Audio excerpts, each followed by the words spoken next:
अपने अपने आसन को शोभायमान करें। पूज्य महाराज श्री के मुखारविंद से आप सभी अमृतमयी कथा का रसपान करें। जय श्री राधे, जय श्री श्याम। परम पूज्य महाराज।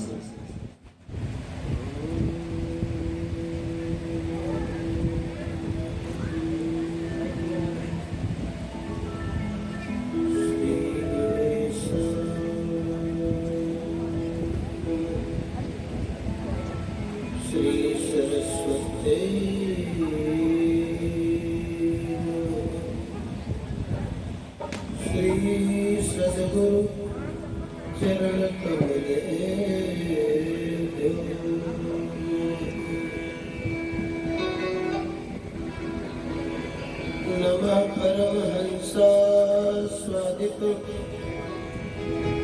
चरणकमलचिन्मकरन्दाय भक्तजनमानसनिवासाय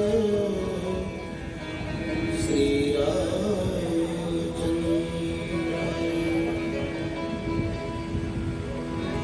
देयं सदा परिभवघनमभीष्टदो तीर्थास्पदं शिवविरिञ्चिनुतं शरण्यम् प्रत्यात्यहं प्रणतपालभवाब्धिपोतम् वन्दे महापुरुषते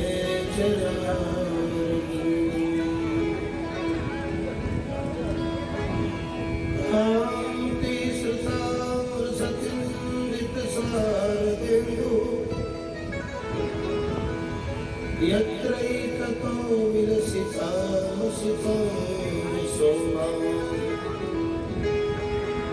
वृन्दावने विकृतं यामनगाङ्गसंगं राधामुकुन्दयुगलं तदहं नमामि। असम्भवं सम्भवकर्तुमुद्यतम् प्रचण्डझञ्झावृतिरोधसक्षमम् युगस्य निर्माणकृते समुद्यतम् परं महाकालम्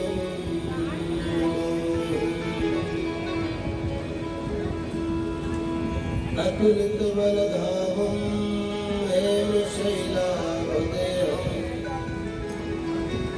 दमजवनकृशानं ज्ञानिनामग्रगण्यं सकलगुणनिधानं वानराणामधीशं रघुपतिप्रियभक्तं पातजातं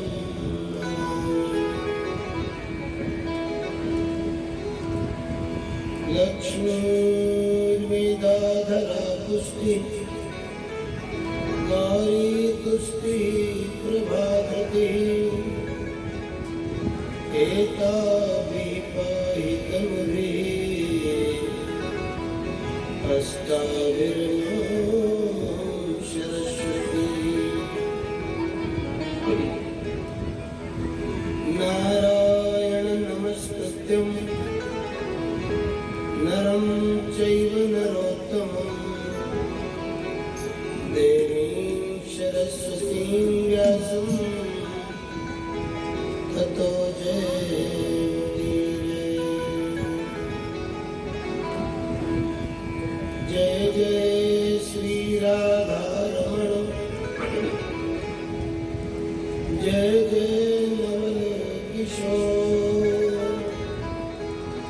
जय गोपी चित चोर प्रभु जय जय माखन हरि वृंदावन बिहारी लाल की जय। श्रीमद् भागवती महापुराण की जय। श्री वेदव्यासी भगवान की जय।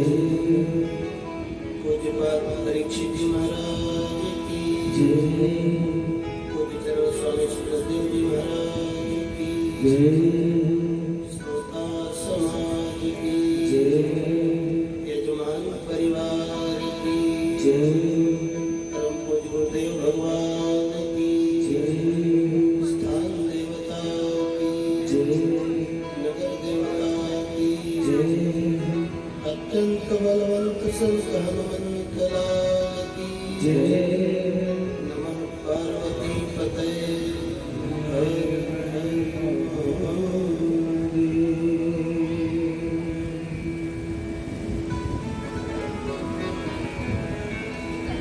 अकारण कर्मा करुणालय भक्तोत्तरो सर्वांतरात्मा परमात्मा भगवान श्री हरि की साक्षात स्वामी विग्रह स्वरूप श्रीमद् भागवत भगवान महाराज परीक्षित जी के परम पुनीत परमासन को समलग्न करने वाले परम भाग्यवान दंपति श्रीमती माया वर्मा जी एवं श्री अमृत प्रसाद वर्मा जी, उनके सुयोग्य सुपुत्रगण,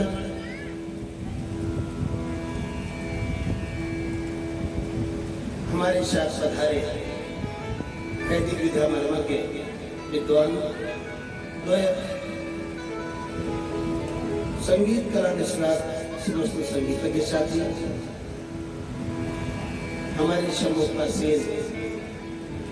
श्रीमन नारायण पारायण समस्त श्रोता महानुभाव,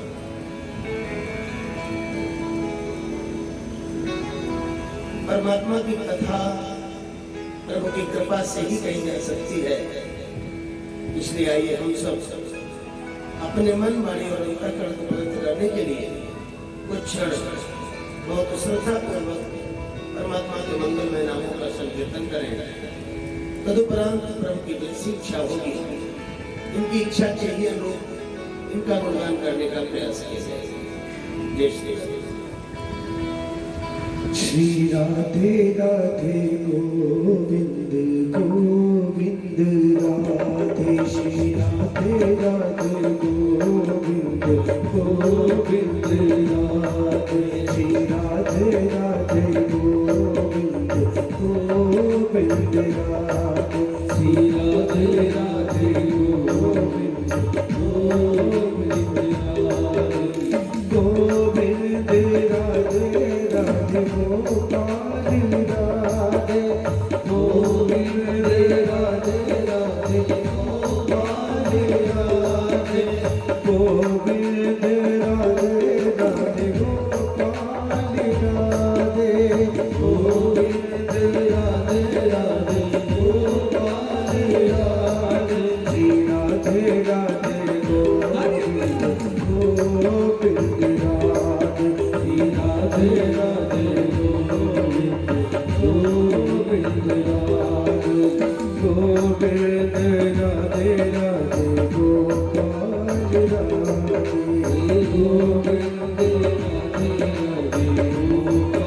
गोविंद राधे राधे गोपाल राधे, गोविंद राधे राधे गोपाल राधे, गोविंद राधे राधे गोपाल राधे, गोविंद राधे राधे गोपाल राधे,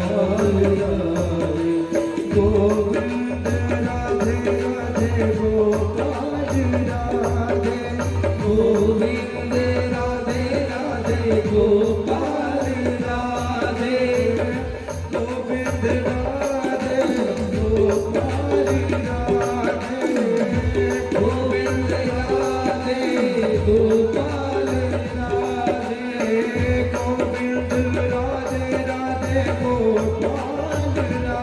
राधे, गोविंद राधे गोपाल राधे,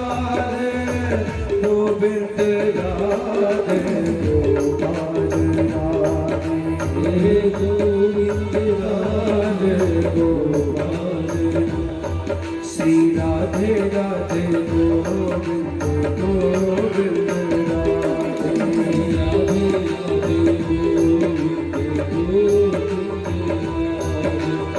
गोविंद राधे, राधे राधे राधे गोविंद राधे, राधे राधे राधे राधे गोविंद राधे, राधे राधे राधे राधे गोपाल राधे राधे राधे राधे राधे गोपाल राधे गोविंद राधे गोविंद राधे गोपाल राधे गोपाल राधे गोविंद राधे गोपाल राधे गोविंद राधे गोपाल राधे गोविंद राधे गोपाल राधे गोविंद राधे गोपाल राधे राधे राधे गोविंद गोविंद राधे श्री राधे राधे गोविंद गोविंद राधे गोविंद राधे गोविंद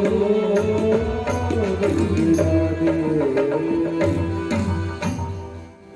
बोले वृंदावन बिहारी लाल की जय हो। कल आपने सुना महाराज परीक्षित जी ने स्वामी सुखदेव जी महाराज से जब यह पूछा कि प्रभु इस विचित्र संसार की विचित्र सृष्टि की रचना भगवान ने कैसे करी, तब स्वामी सुखदेव जी कहते हैं परीक्षित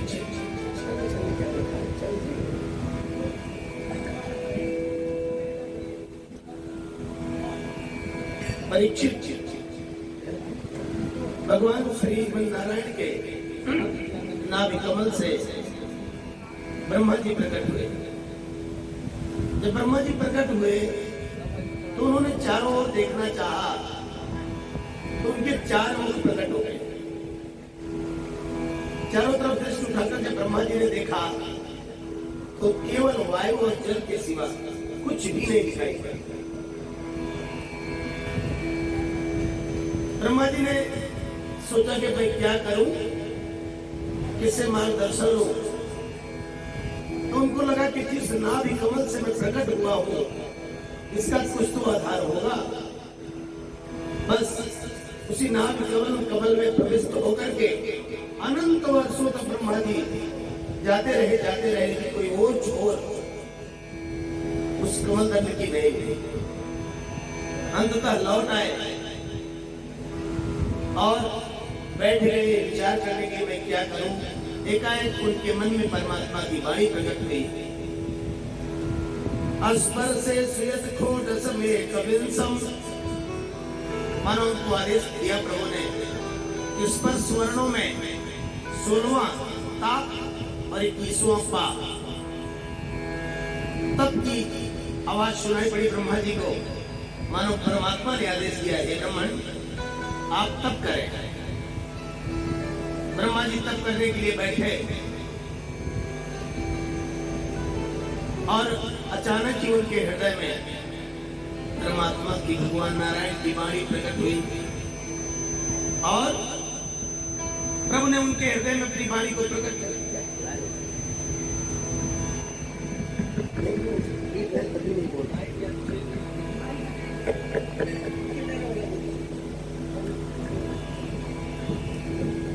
परमात्मा ने ब्रह्मा जी के हृदय में वाणी को प्रकट करके मानो ये कहा कि ब्रह्मण आप तप करें।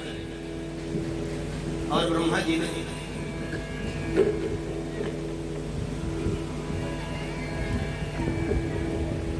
हरिओम हरिओम छन्न छन्न करता है, इसे खत्म कर दिया। भगवान कहते हैं ब्रह्मण आप ध्यान से मेरी बात सुने। और प्रभु ने ही ब्रह्मा जी को चतुश्लोकी भागवत का उपदेश दिया। अहमेवा समेवाग्रे नान्यत् सत्सत्परम पश्चादहं यदेतच्च यो वसिष्येत सोऽस्म्यहम्। मानो परमात्मा ने कहा ब्रह्मण इस सृष्टि में जब कुछ नहीं था केवल जल और वायु थी तभी मैं था, और जब कुछ सब कुछ है तभी मैं ही हूं। अर्थात जब पृथ्वी में कुछ नहीं था केवल जल और वायु थी, इसके बाद जो कुछ भी बना इससे बात सिद्ध होती है कि नारायण ही बने, सब कुछ भगवान ही बने। और जब प्रलय हो जाता है तभी संसार में जब कुछ नहीं रहता तभी मैं ही रहता हूं। हे ब्रह्मण मेरी माया बड़ी दुर्दया है। माया का काम ही है कि जो नहीं है उसे है दिखाए, जो असत है उसे सत, जो सत है उसे असत दिखा दे। यही माया है। इस संसार में परमात्मा सत्य है, शाश्वत है, अनित्य है, लेकिन माया का प्रभाव देखें कि माया इस संसार को ही सत्य दिखा देती है और सब लोग इस संसार को ही सत्य मानते हैं और परमात्मा को सत्य मानने से कोई नहीं तैयार है। भगवान ने ब्रह्मा को भागवत के 10 लक्षणों का निरूपण किया। सर्ग विसर्ग स्थान वैष्णवी, मनवंतर कथा, ईशान कथा, निरोध मुक्ति और आश्रय, ये भागवत जी के 10 लक्षण हैं। इसे सुनाया और महाराज परीक्षित ने स्वामी सुखदेव जी से कहा, प्रभु मैं महात्मा विदुर जी का चरित्र सुनना चाहता हूं। देखो बंधुओं, महात्मा विदुर जी साक्षात धर्म के ही अवतार हैं और आश्चर्य की बात तो यह है कि पांडवों की ओर भी धर्म था और कौरवों की ओर भी प्रत्यक्ष धर्म था। दोनों तरफ धर्म, दोनों तरफ था। पांडवों की तरफ महाराज युधिष्ठिर के रूप में जो साक्षात धर्म के ही अवतार थे और कौरवों की तरफ महात्मा विदुर के रूप में। विदुर जी भी धर्म के ही अवतार था। महाराज परीक्षित ने पूछा कि महाराज जब दोनों तरफ धर्म था तो ये कैसे हो गया कि कौरवों की पराजय हुई और पांडव विजयी हुए? इसका क्या कारण है? स्वामी सुखदेव जी कहते हैं, परीक्षित धर्म तो दोनों तरफ था, लेकिन धर्मो रक्षति रक्षिता, जो धर्म की रक्षा करता है धर्म उसकी रक्षा करता है। पांडवों में एक भी कोई ऐसा नहीं था जो महाराज युधिष्ठिर की अवज्ञा कर देता, जो उनके आदेश को न मानता, और कौरवों में कोई एक भी ऐसा नहीं था जो महात्मा विदुर की आज्ञा को मानता। अर्थात ये कथा बताती है कि जब हम धर्म के अनुसार चलते हैं तो हमारी विजय होती है, और जब हम धर्म को अपने अनुसार चलाना चाहते हैं तब हमारी पराजय होती है। कौरव हमेशा महात्मा विदुर जी को दास की तरह मानते थे, सेवक की तरह मानते थे। विदुर जी के प्रति महत्व भाव किसी का नहीं था।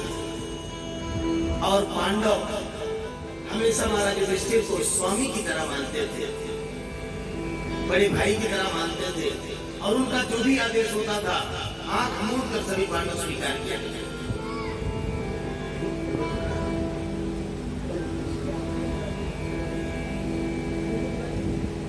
और जब हम धर्म के अनुसार चलेंगे तो हमारी उन्नति अपने आप होगी। इसीलिए बंधुओं, कहा जाता है कि हम जिस धर्म में जन्म लिए हैं, हमारा पहला दायित्व बनता है कि हम उस धर्म को धारण करें। हम सनातन धर्मावलंबी हैं, लेकिन बहुत दुख के साथ कहना पड़ता है कि हमारी कोई पहचान नहीं। 80% लोग ऐसे रहते हैं कि उनको तो देखकर आप जान ही नहीं सकते कि किस धर्म के हो। हमारे धर्म की पहचान है कि हम मस्तक पर तिलक लगाएं, सिर पर शिखा रखें, कंधे पर जनेऊ रखें, तब तो हम सनातन धर्मावलंबी हैं। लेकिन हम बनते तो सनातन धर्मावलंबी हैं, लेकिन धर्म की जो हमारी पहचान है वो कहाँ है? और मेरे भाई, जो धर्म को धारण करता है धर्म उसे हमेशा धारण किए रहता है। धर्म हमेशा उसकी रक्षा करता है जो अपने धर्म की रक्षा के लिए संकल्पित होता है। भगवती सीता जब दुनिया के सबसे बड़े बलशाली असुर के समक्ष ये कहती है कि हे रावण, मेरे सतीत्व के समक्ष तेरी औकात तिनके के समान है। इस तिनके से अधिक तेरी विशाल कुछ नहीं है। वो क्या था? ऐसा नहीं था कि सीता अधिक बलशाली थी रावण से, लेकिन भगवती सीता के पास अपने धर्म का बल था। वो जानती थी कि दुष्ट तूने, तुझ पर मैंने संत समझकर भरोसा किया, अपने धर्म का पालन किया कि मेरे दरवाजे से कोई संत, कोई ब्राह्मण, कोई याचक खाली हाथ न लौट जाए। तो मैंने तो अपने धर्म का पालन करते हुए कष्ट सहा है, इसलिए तेरी औकात मेरे समक्ष तिनके से अधिक नहीं है। वो धर्म का पालन ही था जिसके कारण भगवती सीता दहाड़ नहीं थी लंका में। एक दिन की बात है, विदुर जी धृतराष्ट्र के पास गए और धृतराष्ट्र से हालचाल पूछने के बाद कहने लगे, महाराज अगर आप मेरा निवेदन माने तो आपका जो पुत्र दुर्योधन है ये आपके कुल के लिए बहुत ही विनाशक है, बहुत ही घातक है। आप इसको वर्जें, आप इसको रोकें, वरना ये आपके कुल का विनाश कर देगा। और महाराज ये प्रकृति का नियम है, विद्वानों का मत है कि अगर एक व्यक्ति की अवहेलना से पूरे परिवार की रक्षा होती है तो एक व्यक्ति की उपेक्षा कर देनी चाहिए। यदि एक घर की, एक मकान की उपेक्षा से पूरे गांव की रक्षा होती है तो एक मकान को, एक परिवार को छोड़ देना चाहिए। और अगर आपका एक पुत्र आपके पूरे कुलवंश में को कलंकित करना चाहता है तो आपका भी दायित्व बनता है या तो इसे रोके या इसे छोड़ से त्याग दें। महाराज चुगली करने वाले तभी हुआ करते थे। लोगों ने जाकर के विदुर की ये बात दुर्योधन से बता दिया।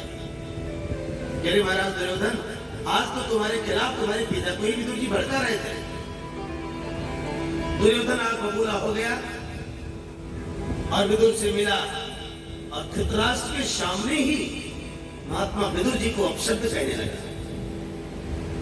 कयेन मत्रोपजुहावजेयं दास्यासुतं यद बलिदेव तुष्टः। क्यों रे दासी पुत्र विदुर, मेरे ही टुकड़ों पर पल रहा है तू और मेरे ही खिलाफ मेरे पिता को भड़का रहा है। ऐसे अनेक शब्द कहे तो अपनी औकात भूल गया। तेरी ये हिम्मत कि मेरे ही घर में षड्यंत्र कर रहा है। ऐसे अनेक अपशब्द कहे महाराज, लेकिन धृतराष्ट्र एक शब्द नहीं बोले कि महात्मा विदुर जैसे ज्ञानी पुरुष को तुम क्या कह रहे हो। पुत्र मुंह में इतना अंधा हो गया था धृतराष्ट्र, एक शब्द भी, एक बार भी नहीं बचा उसने। युधिष्ठिर, दुर्योधन तुम गलत कह रहे हो। और महाराज जीवन में इस बात को हमेशा याद रखना, बुराई देखना, गलत काम हो रहा हो और आप मौन बैठे रहे तो यह भी वो बुरा काम करने के समान पाप कर रहे हो। समझ, खामोशी जुर्म है, अगर मुंह में जुबा हो अकबर, कुछ न कहना भी है, जालिम की हिमायत करना। अगर भगवान ने आपको जुबान दी है और अनीति होते हुए देखकर आप मौन हैं तो आप पाप कर रहे हैं। ठीक इसी पाप का परिणाम पितामह भीष्म को मिला था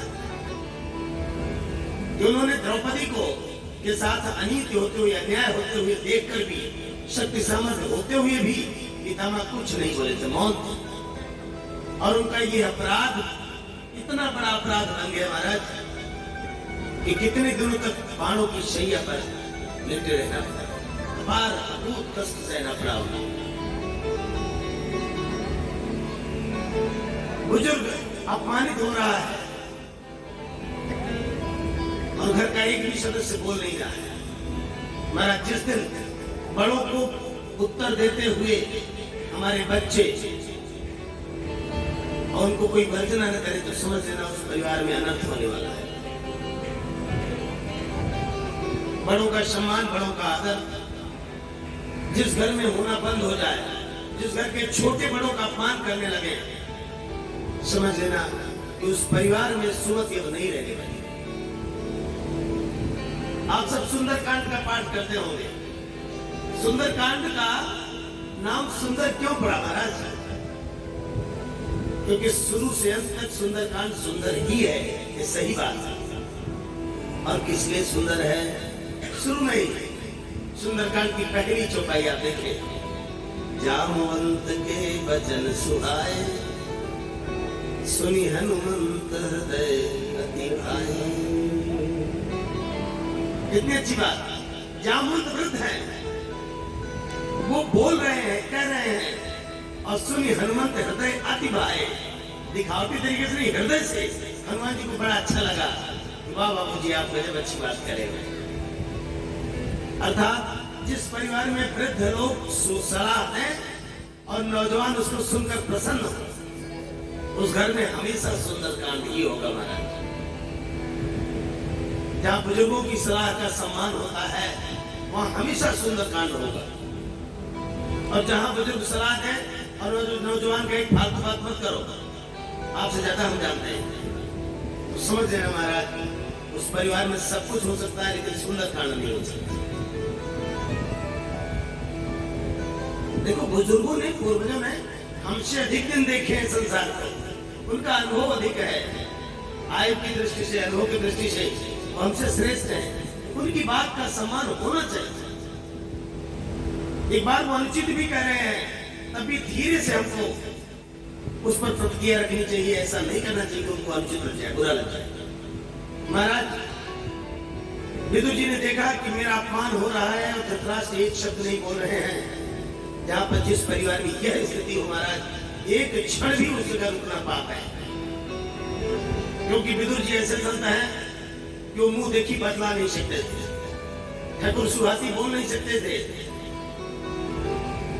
क्योंकि सचिव वैद गुरु तीन जाओ, प्रिय बोल ही भयास, राज धर्म तन तीन कर, कोई बेग ही नाश। आपका सलाहकार कैसा है, इस पर आपकी उन्नति पूरी तरह से निर्भर करती है महाराज। वरना देख लो सलाहकार की कितनी भूमिका रही। अर्जुन हमेशा भगवान श्री कृष्ण से सलाह लेते थे और दुर्योधन शकुनी से सलाह लेता था। महाराज, जिसका जैसा सलाहकार होता है, उसके जीवन में वैसा ही उन्नति और अवनति निर्धारित होती है। इसलिए हमेशा सलाहकार को चाहिए कि वो सही बात बतावे, अच्छी बात बतावे। डॉक्टर अगर आपके हिसाब से दवा देने लगे तो फिर गए काम से। डॉक्टर को चाहिए कि जो उचित है, जितना परहेज उचित है, जितने परहेज से इनके शरीर की रक्षा होगी, वो मुझे बताना चाहिए। अन्यथा मरीज कह रहा है महाराज दोनों मीटिंग नहीं, एक मीटिंग चावल खा सकते हैं कि नहीं, और डॉक्टर साहब कहें चलो भाई ठीक है, ज्यादा तो नहीं लेकिन थोड़ा सा खाए। अगर थोड़ा सा कह दिया डॉक्टर साहब ने, ये जानते हुए भी कि इनको नुकसान करेगा, तो समझ लेना महाराज मरीज का नुकसान हो जाएगा। और गुरु और ब्राह्मण को कभी भी ठाकुर सुहाती, जो उचित है वो बात बतानी चाहिए।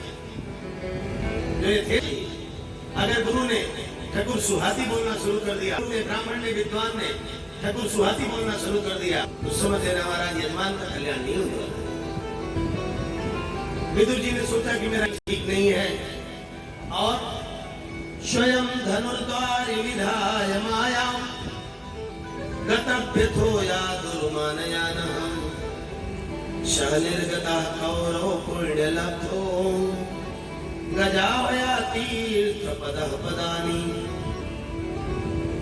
विदुर जी महाराज ने जो धनुष बाण लिए थे, अपने धनुष बाण को धृतराष्ट्र की चौखट पर ही रख करके और उनकी चौखट को प्रणाम करके तुरंत ही निकल पड़े। अब महाराज देखो, धनुष बाण रखने का क्या मतलब था?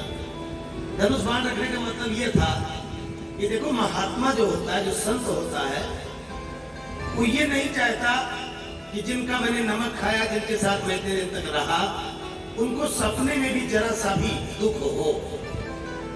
अगर मैं धनुष बाण लेकर जाऊंगा तो धृतराष्ट्र को लगेगा, दुर्योधन को लगेगा कि इसका मतलब अभी मेरे यहां से जा रहा है और पांडवों से मिल जाएगा।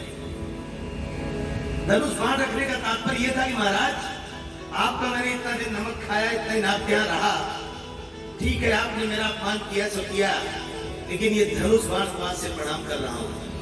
अब दोबारा है विदुर धनुष बाण नहीं उठाएगा। चिंता मत करना कि मैं जाकर शत्रु पक्ष से लड़ाई करने लगूंगा, आपके खिलाफ लड़ने आऊंगा। और महाराज जब विदुर जी चले धृतराष्ट्र के यहाँ से तो जानते हैं जाते हुए तो विदुर दिखे, लेकिन भागवतकार लिख रहे हैं शरीर गता कौरव पुण्य लब्धो, मानो कौरव का समूचा पुण्य चला गया। जैसे विभीषण को रावण ने तिरस्कृत करके जब निकाला लंका से, तो उसी दिन सबके सब राक्षसों की आयु सूख गई थी। आयुहीन भय सब तबही। जब विभीषण जी चले, महाराज ठीक है मैं जा रहा हूं, तो मानो उसी दिन सब आयुहीन हो गए थे सारे असुर लंका के। ठीक उसी प्रकार आज विदुर जी चले हैं, तो धृतराष्ट्र का पतन तो उसी दिन शुरू हो गया जब धर्म ने उनका साथ छोड़ दिया। इसीलिए माताओं से, बहनों से, अपनी बेटियों से मैं बहुत निवेदन करूं कि भैया तुम्हारे ऊपर बड़ी जिम्मेदारी है धर्म को धारण करने की। भाई लोग तो वह बना बनाया भोजन पाते हैं, इनकी थोड़ी जिम्मेदारी है, लेकिन जो भोजन बनाते हो आप रसोई में, उस रसोई का ही फल है कि तुम्हारी कोख में राणा प्रताप आएगा। उस रसोई का ही प्रताप है कि तुम्हारी कोख में विवेकानंद आएगा। जैसा खाओ अन्न वैसा बने मन। घरों में अगर महाभारत मचा है, तुम्हारा जिसका पक्का कारण मानकर चलिएगा कि रसोई गड़बड़ है उस दिन। घर में भोजन बनाते समय माताओं को प्रसन्न रहना चाहिए, खुश रहना चाहिए। भगवान के नाम का संकीर्तन करते हुए भोजन बनाओ। और महाराज अगर रो रो करके रोटी बन रही है तो खाने वाला रोता ही बीतेगा उसका जीवन। और माताएं हमारी पहले कितना पवित्र भाव से, हम लोगों को खूब याद है, हम लोगों के बचपन में रसोई बनाने के लिए माताओं को पखरुआ रखना पड़ता था। एक धोती ऐसी होती जो साफ करके रसोई के अंदर ही होती थी। और पवित्रता की पराकाष्ठा तो मैंने तब देखी महाराज कि माताएं जब बाहर निकलना होता था तो वह धोती निकाल देती थी, निर्वस्त्र होकर बाहर आती थी, फिर बाहर की धोती रखी रहती उसको पहनते थे। इतना पवित्रता था, इतना पवित्रता से भोजन बनता था महाराज। तब जाकर के घरों में आप देखो पैसा कम था, ज्ञान कम था, पढ़े लिखे लोग कम थे, लेकिन महाराज शांति इतनी थी जिसकी कोई सीमा नहीं। और इन दिनों जो बिगड़ा है सिर्फ रसोई के लिए बिगड़ा है। अब तो हमारी बेटियां चप्पल पहनकर रसोई में भोजन बनाती हैं। सोचो कितनी शर्म की बात है, रसोई में कांटा थोड़ी बोया गया।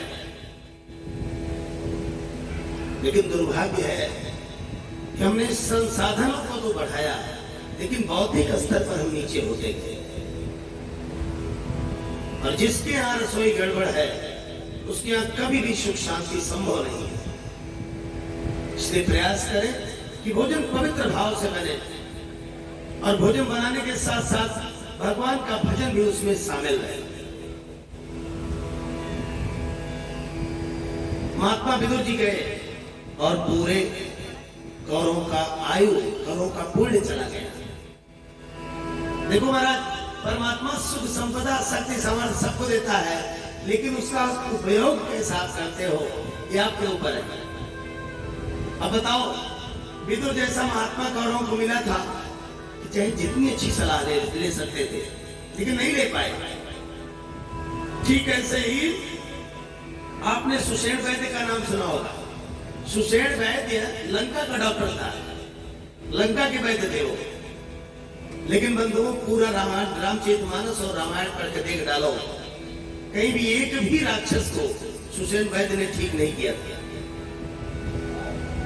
लेकिन राम जैसा कुशल संगठन करता, राम जैसा प्रबंधन करता, राम जैसा नेतृत्व करता, जिसने शत्रु के हाथ से डॉक्टर बुलवाकर अपने भाई को जिंदा करा लिया। महाराज, जो काम रावण कभी नहीं, जो लाभ रावण कभी नहीं ले पाया, वो लाभ श्री राम ने शत्रु के हाथ से डॉक्टर को बुलाकर अपने भाई को ठीक करवा दिया। ये हमारी क्षमता कैसी है, हम अपने परिवार को किस प्रकार चलाना चाहते हैं। कितने परिवारों में ऐसे ही होता है, हम मदिरापान करते हैं और बच्चे को गुटखा खाते हुए रोकते हैं। कैसे रोकते? खुद आप गंदा काम कर रहे हो, आपका बच्चा कैसे मान जाएगा? महात्मा गांधी गुड़ खाते थे, इसलिए दादी को कहा कि दादी 1 महीने बाद आना, मैं आपके बेटे को गुलखाना छुड़वा दूंगा। इस कहानी को सब लोग जानते हो, लेकिन इसका रहस्य भी तो समझो कि महात्मा गांधी जी ने इसीलिए वापस किया उस बुढ़िया को कि दादी अभी आप जाओ, क्योंकि मैं खुद गुड़ खाता हूं, इसलिए कैसे कह दूं कि आपका बेटा गुड़ खाना छोड़ दे। और 1 महीने बाद जब वो दादी आई तो महात्मा गांधी ने गुड़ खाना छोड़ दिया था, और तब उस बेटे को समझाया कि बेटा गुड़ खाना अच्छी बात नहीं है, इसे छोड़ दो। हम खुद गुटखा खाते हैं, पान खाते हैं, तंबाकू खाते हैं और चाहते हैं कि हमारा बेटा एकदम साधु निकले। मेरे भाई, आप लोगों ने देखा होगा कि आपका 1.5 साल का छोटा सा बच्चा, 2 साल का छोटा सा बच्चा, आप उसको मोबाइल दे दीजिए तो उसमें से कार्टून वाला यूट्यूब का चैनल पूरा खोल लेगा। आपके मोबाइल पर हाथ मारते मारते वो भी सीख गया कि मोबाइल को कैसे खोला जाएगा, कार्टून कहां से चलेगा। अगर आपका 1.5 साल का बच्चा आपको इतना कॉपी कर रहा है, आपको मोबाइल चलाते हुए देखकर उसने मोबाइल चलाना सीख लिया, तो ये कैसे नहीं सोचते आप कि आप सुर्ती बना रहे हो, आप गुटखा फाड़ के खा रहे हो और आपका नाती नहीं देख रहा है, वो इसे भी देख रहा है। उसके मस्तिष्क पर, उसकी सादी स्लेट पर ये लिखा जा रहा है, और एक दिन वही बच्चा, वही बीज जो आप डाल रहे हो, एक दिन जब वृक्ष बनेगा तो तुमको रोए नहीं चुकेगा, फिर आप उसको मना नहीं कर सकते। इसलिए भाई, कोशिश करें, प्रयास करें कि अच्छाई की आधारशिला रखी जाए। और इधर विदुर जी ने गृह त्याग किया और तीर्थ यात्रा के लिए निकल पड़े। बहुत समय बाद तीर्थाटन करते हुए यमुना जी के परम पावन पुलेन पर अचानक विदुर जी की भेंट उद्धव से हुई।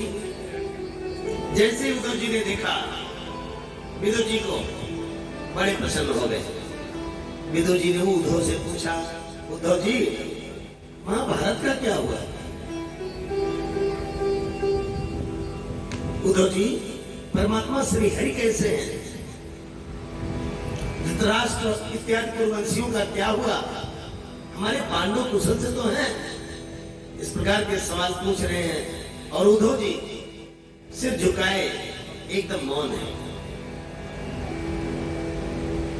विदुर जी ने कहा, उद्धव जी आप कुछ बोलते क्यों नहीं है?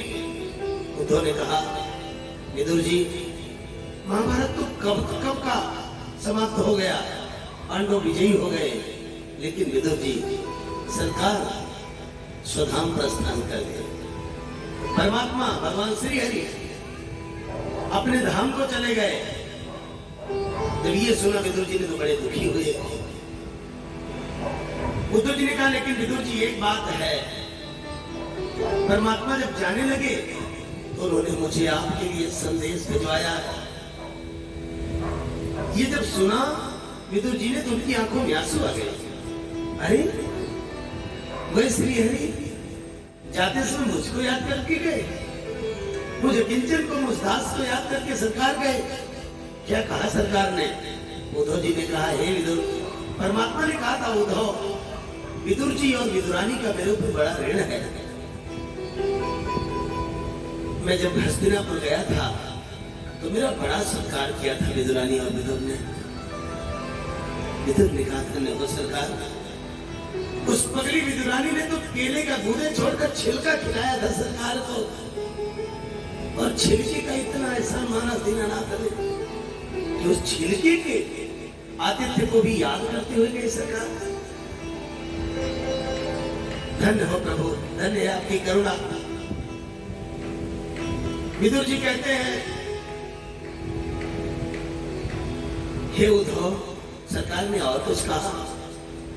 उद्धव ने कहा, हाँ, उन्होंने कहा था कि उद्धव, मैं तुम्हें ये दिव्य ज्ञान देता हूं और मेरे प्रिय विदुर जब मिले तो उन्हें ये ज्ञान दे देना, और तुम बहुत दिन तक मिले नहीं तो मैंने मैत्रेय मुनि को वो ज्ञान दे दिया है।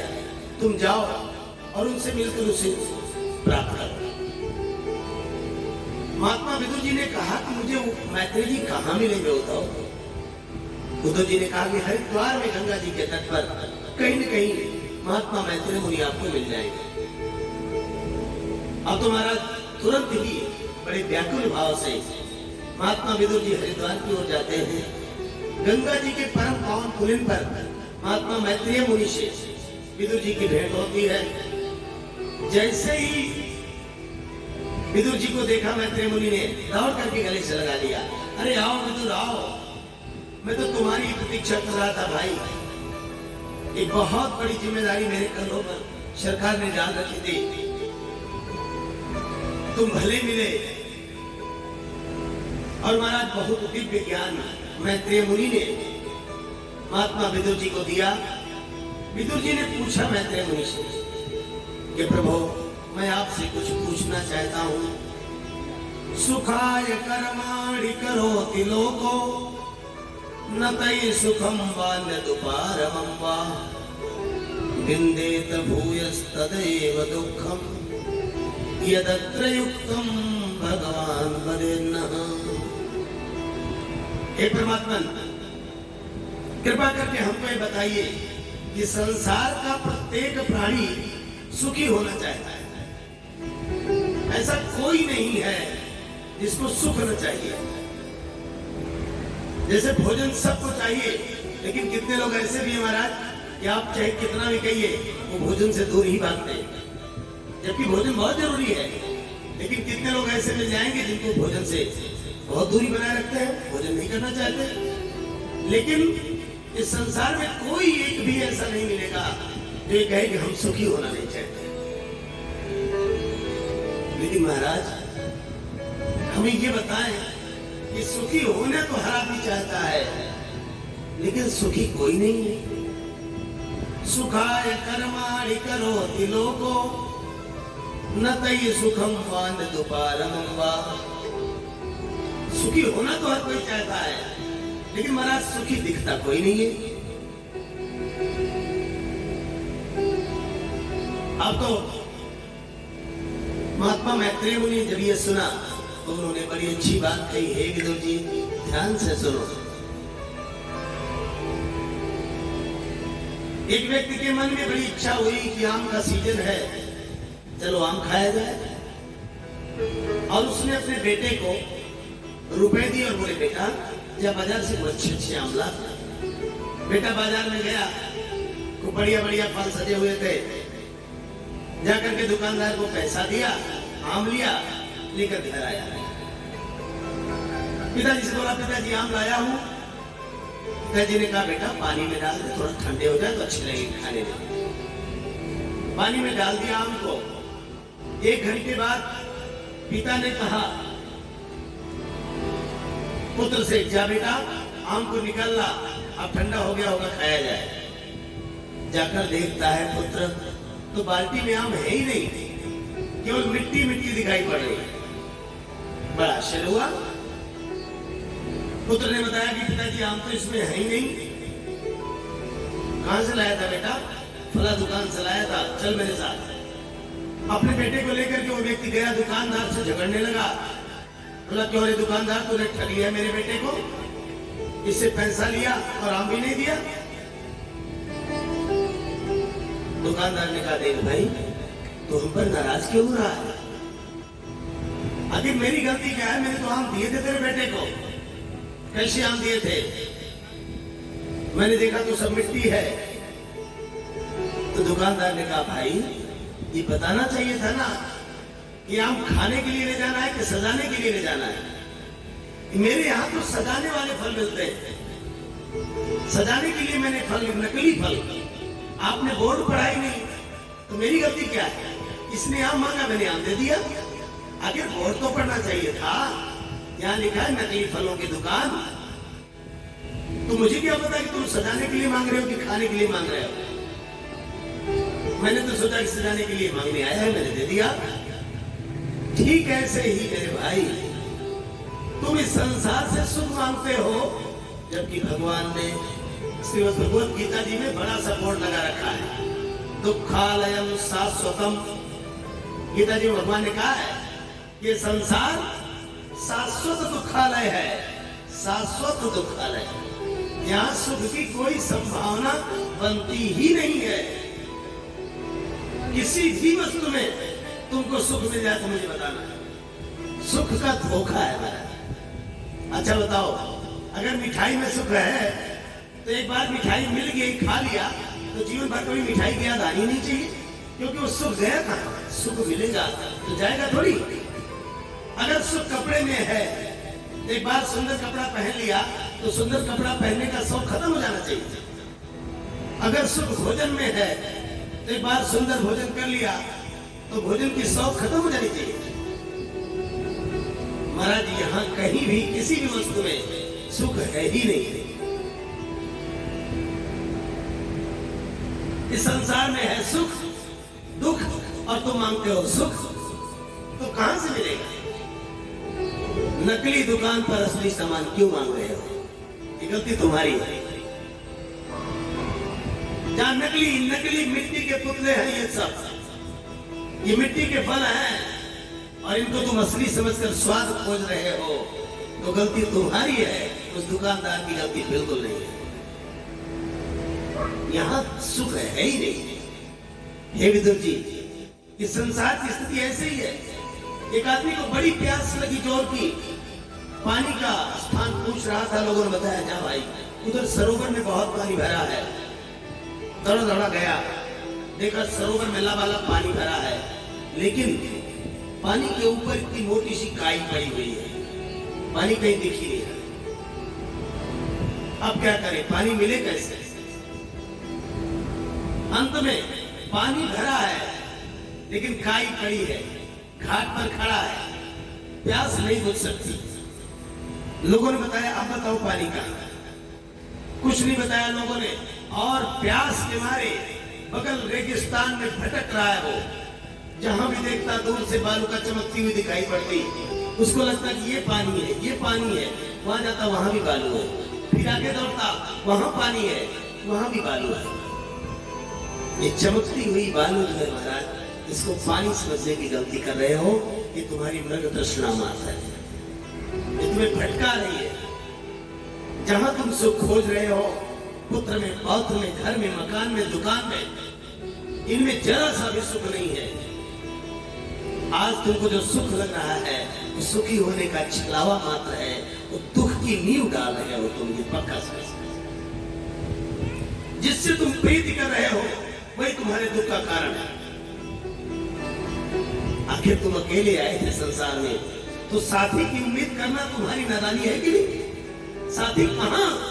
जब तुम आए अकेले थे, जाओगे भी अकेले, तो साथी कौन? और जिसको तुम साथी मानोगे, वो तो तय है, या तो आगे जाएगा या तो पीछे जाएगा। आगे जाएगा तो तुम दुखी होगे, और पीछे जाएगा तो वो दुखी होगा। इसलिए मेरे भाई, सुख कहां है?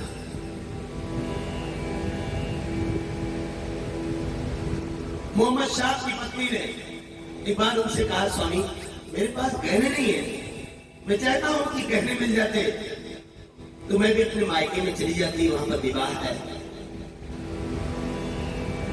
मोहम्मद शाह ने कहा कि भाई पड़ोसन से मांग लो। पड़ोसन से मांग करके गहने लाए गए, और गहने पहन करके हो गई। एक ही बेटा था उनको। बीबी लौट करके आई, उसके पहले इकलौता बेटा मर गया। घर की कोठरी में छिपाए रखा कि मां को जब पता चलेगा तो बड़ा कष्ट होगा। आए, पत्नी आई लौट करके। मोहम्मद शाह ने कहा, देवी जो गहना आपने लिया था पड़ोसन का, उसको लौटाया कि नहीं लौटाया? अरे मैं तो भूल ही गई थी, अभी जा रहे लौटा। क्यों लौटा? गई, लौटा कर आई। मोहम्मद शाह ने पूछा, क्यों देवी, गहना लौटा दिया पड़ोसी का? हाँ हाँ, मैंने लौटा दिया। जो मेरा था ही नहीं, उनसे लिया था, उनको लौटा दिया। मोहम्मद साहब से उनकी पत्नी ने पूछा कि बेटा कहाँ है? मोहम्मद साहब ने कहा कि जिन्होंने दिया था मैंने भी उनको लौटा दिया। जिन्होंने दिया था उनको मैंने भी लौटा दिया। समझी नहीं वो? मोहम्मद साहब ने कहा, देवी देख, जिस प्रकार तू गहने मांग कर लाई थी, एक क्षण के लिए खुशी हुई, गहना पहन करके, लेकिन गहना तो लौटाना पड़ेगा ना। ठीक ऐसे ही जिस नारायण ने बेटा दिया था, जिस प्रभु ने बेटा दिया था, उस प्रभु को जरूरत पड़ी, है तो उन्हीं का बेटा, तो मैंने उनको भी लौटा दिया। बस मेरे भाई, ठीक ऐसे ही ये संसार, यहाँ जो मानव मन की तृष्णा है, वही तुम्हारे भटकने का कारण है, वही तुम्हारे दुखी होने का कारण है। और सच्चे अर्थों में देखा जाए तो सुख तो अपने अंदर है। कैसे? जैसे वो व्यक्ति सरोवर के पास खड़ा है, सरोवर में लबालब पानी भरा है, लेकिन मेरे भाई, मेरे आसक्ति की जो काई है ना, यही हमें वो सुख नहीं लेने दे रही है। सुख एकदम अंदर लबालब भरा हुआ है, इसके घाट पर तो एकदम नजदीक खड़ा है, लेकिन तेरी जो आसक्ति की, मोह की, माया की जो काई है ना, वो तुझे अंदर नहीं देखने दे रही है। तू अंदर देखना शुरू कर दे, उस काई के बाद पूरा का पूरा आनंद ही भरा हुआ है। कुसंस्कारों की, माया की, मोह की, दंभ की, लोभ की, मात्सर्य की, ईर्ष्या की, डाह की काई को हटा दे, फिर देख कितना आनंद है तुझे। इस दुनिया में केवल और केवल तुम्हारी दृष्टि अच्छी होनी चाहिए, इस दृष्टि अपने आप अच्छी हो जाएगी। तू सबको मिट्टी का मानने लगा, बस देख भाई, आनंद। मिट्टी का कोई भी सामान बहुत दिन तक कहां टिकेगा, एक नहीं दिन इसका टूटना ही है। बस ये सारे मिट्टी के पुतले आज नहीं तो कल टूटेंगे। बस विदुर जी, ऐसे ही सुख भी है संसार में। कोई तन दुखी, कोई मन दुखी, कोई धन बिन रहत उदास, थोड़े थोड़े सब दुखी। तो सुखी कौन है भाई? महाराज, संसार में चाहे थोड़ा ही सही, दुख तो सबको है, तो फिर सुखी कौन है? संतों ने कहा, पर सुखी राम के दास। जो परमात्मा का दास है, वो एकदम सुखी। तो इस संसार के मिट्टी के पुतलों को जब अपना सर्वस्व मानेगा, तो तुझे दुखी होना ही होना है। परमात्मा कितने नाम है प्रभु के? परमात्मा सबका पति है। भगवती लक्ष्मी का ही पति नहीं है। संसार में जितनी स्त्रियां हैं, सबका पति परमात्मा है, सबका पति परमात्मा है।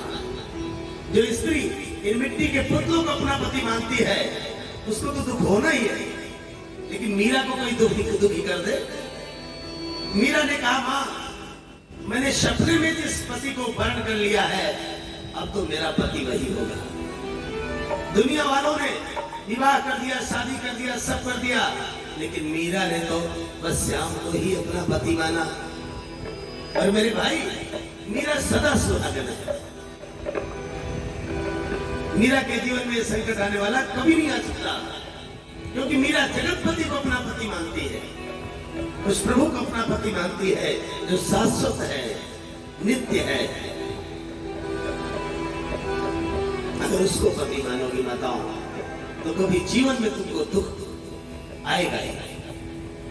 कृष्ण कहने से तर जाएगा, कृष्ण कहने से तर जाएगा, कृष्ण कहने से तर जाएगा, कृष्ण कहने से तर जाएगा, और भव से उतर जाएगा, और भव से उतर जाएगा। मेरे यहाँ तो सजाने वाले फल मिलते हैं। सजाने के लिए मैंने फल, नकली फल, आपने बोर्ड पढ़ाई नहीं, तो मेरी गलती क्या है? इसने आम मांगा, मैंने आम दे दिया। मैं तुझे अपना गुरु बनाती हूँ, तू मुझे ज्ञान का उपदेश